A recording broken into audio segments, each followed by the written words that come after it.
आज हम बात करेंगे स्वर्ग के रास्ते में 5 पांडवों में से कब कौन किस पाप के कारण नीचे गिरा। तो चलिए वीडियो को करते हैं स्टार्ट और जानते हैं। महाभारत के युद्ध की समाप्ति के बाद सभी पांडव सशरीर स्वर्ग गए थे। स्वर्ग अर्थात हिमालय के किसी क्षेत्र में जहां इंद्र आदि का राज्य था। पांचों पांडवों अपना राजपाट परीक्षित को सौंपकर जब स्वर्ग की कठिन यात्रा कर रहे थे, तब इस यात्रा में द्रौपदी भी उनके साथ गई थी।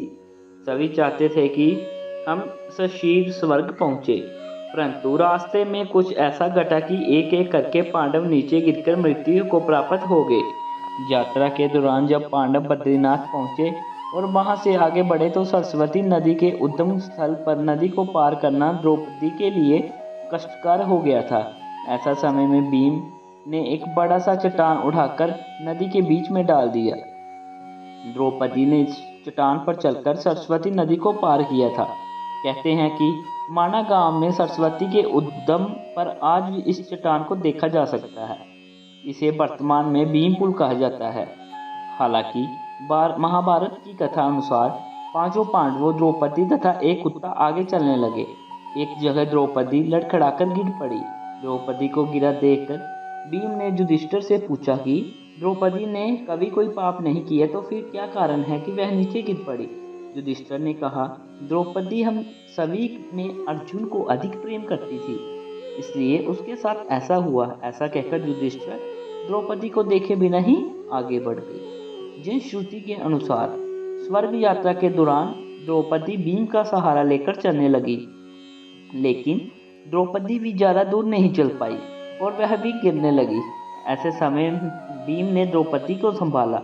उस समय द्रौपदी ने कहा, सभी भाइयों में भीम ने ही मुझे सबसे ज्यादातर प्यार किया है और मैं अगले जन्म में फिर से भीम की पत्नी बनना चाहूंगी। थोड़ी देर बाद सहदेव भी गिर पड़े। तब भीम ने पूछा, सहदेव क्यों गिरा? युधिष्ठिर ने कहा, सहदेव किसी को अपने जैसा विद्वान नहीं समझता था, इसी दोष के कारण गिरना पड़ा। कुछ देर बाद नकुल भी गिर पड़े। भीम के पूछने पर युधिष्ठिर ने बताया कि नकुल को अपने रूप पर बहुत अभिमान था, इसलिए आज इसकी यह गति हुई। थोड़ी देर बाद अर्जुन भी गिर पड़े। युधिष्ठिर ने भीम से कहा, अर्जुन को अपने पराक्रम पर अभिमान था। अर्जुन ने कहा था कि मैं एक दिन में शत्रु का नाश कर दूंगा, लेकिन ऐसा कर नहीं पाए। अपने अभिमान के कारण ही अर्जुन को आज ये हालत हुई। ऐसा कहकर युधिष्ठिर आगे बढ़ गया। थोड़ी आगे चलने पर भीम भी गिर गए। तब भीम ने गिरते वक्त युधिष्ठिर से इसका कारण पूछा तो उन्होंने बताया कि तुम खाते बहुत थे और अपने बल का झूठा प्रदर्शन करते थे, इसलिए तुम्हें आज भूमि पर गिरना पड़ा। यह कहकर युधिष्ठिर आगे चल दिए। केवल वह कुत्ता ही उनके साथ चलता रहा। युधिष्ठिर कुछ ही दूर चले थे कि उन्हें स्वर्ग ले जाने के लिए स्वयं देवराज इंद्र अपना रथ लेकर आ गए। तब युधिष्ठिर ने इंद्र को कहा, मेरे भाई और द्रौपदी मार्ग में ही गिर पड़े हैं, वे भी हमारे साथ चले, ऐसी व्यवस्था कीजिए। तब इंद्र ने कहा कि वे सभी शरीर त्याग कर पहले ही स्वर्ग पहुंच चुके हैं, लेकिन आप सशरीर स्वर्ग में जाएंगे। इंद्र की बात सुनकर युधिष्ठिर ने कहा कि यह कुत्ता भी मेरे साथ जाएगा, लेकिन इंद्र ने ऐसा करने से मना कर दिया। काफी देर समझाने पर फिर जब युधिष्ठिर बिना कुत्ते के स्वर्ग जाने के लिए नहीं माने, तो कुत्ता के रूप में यमराज अपनी वास्तविक रूप में प्रकट हो गए।